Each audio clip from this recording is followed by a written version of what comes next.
Sir Mannix, ni-love team na si Kosuke sa ibang babae dahil sa pag-alis ni Shelleen sa Mannix house. Shelleen napaiyak ng malaman.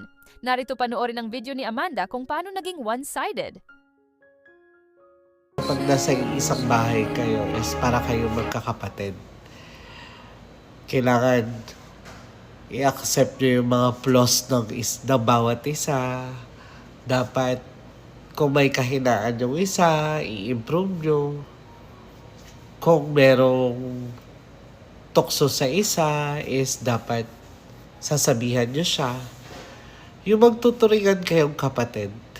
Yung hindi kayo mag-aaway-away kasi kailangan nyo magkaisa. Kailangan nyo maging unite.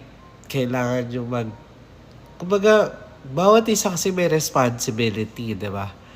Bawat isa may responsibility. Bawat isa kailangan alam nyo yun, kailangan hindi lang sarili yung iniisip. Dapat kapakanan din lang iba. Kumbaga, dapat lagi ka lang doon sa gitna.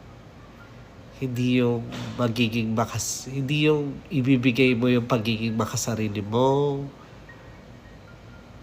Hindi yung kasi gusto mo sumikat. Hindi yung kasi gusto mong ibagsak to. Hindi yung kasi gusto mong mapahiya to.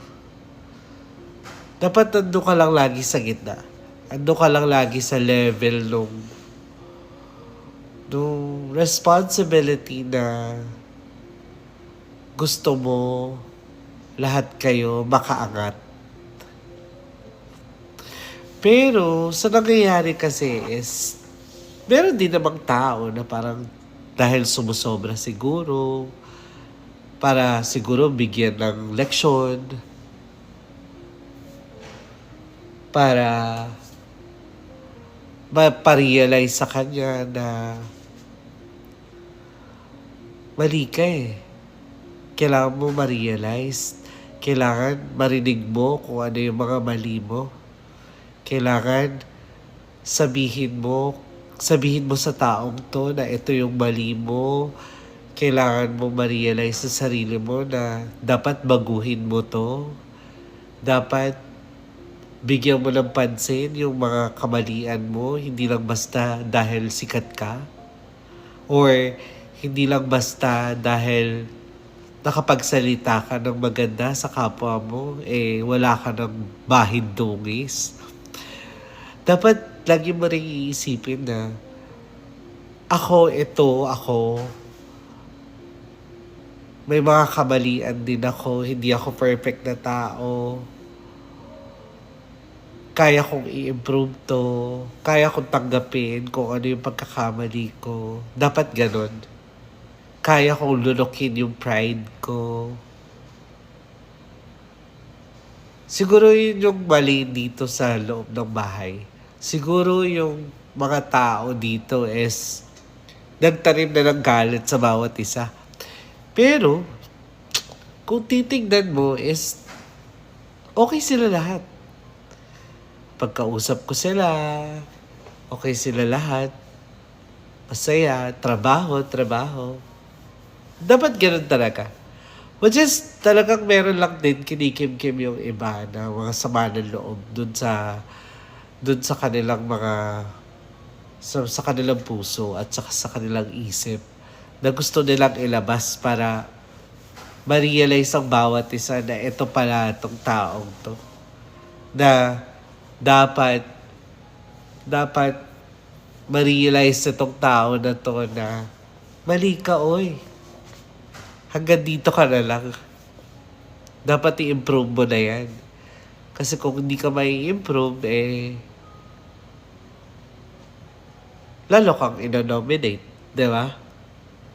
So, eto, yung nomination at eviction is, ang lesson dito is for you to realize na kailangan ko palang magising dun sa katotohanan na meron rin pala ako mga bad attitude. Meron din pala akong mga good attitude na kaya kong i-share sa ibang tao. Yung bad attitude is, kailangan ko siyang i-improve. Kasi nalaman ko na ngayon na ito pala yung mga dapat kong i-improve sa sarili ko. So, yung good attitude naman is, ito yung dapat i-consistent ko na pakikisama sa tao. So ito, nagkaroon ng nomination, it's because para malaman ng bawat isa yung kung gaano ba talaga katibay yung samahan na meron dito sa Manix House. I really admire Boss Manix because why? Kasi kaya niyang pakisamahan yung iba't ibang tao. For that 72 people na nandito, kaya niyang alam mo yun, yung authority bilang isang leader is nasa kanya yun. Kaya bilib ako sa kanya. Sobrang bilib ako sa kanya kasi for that 72 people or for that 72 kids, hindi ko na masasabing kids kasi malalaki na to eh. Kasi mga na to eh. Kumbaga, may mga sariling utak na yan eh. Alam na nila yung tama at mali. Di ba ka? Di ba? Kanya-kanya ka silang sira. Kanya-kanya silang bigay ng alam mo yun, comment sa bawat isa. So, itong si Boss Manix, sobrang galing. So, I really admire him. Kasi, kaya niyang pakisamahan lahat tong tao na to. At kaya niyang pasunurin lahat. Kasi, kaya niyang ibigay lahat ng gusto, di ba? Kumbaga, itong mga batang to, ano pa nga to eh, sobrang spoiled pa sa kanya yan. Kasi kung makikita ko, lahat ng gusto ng mga bata, binibigay niya. Diba? Pero isang sabi niya lang, alam mo yun, yung isang sabi niya lang, ito masusunod, ito. So, I admired him pagdating sa ganun.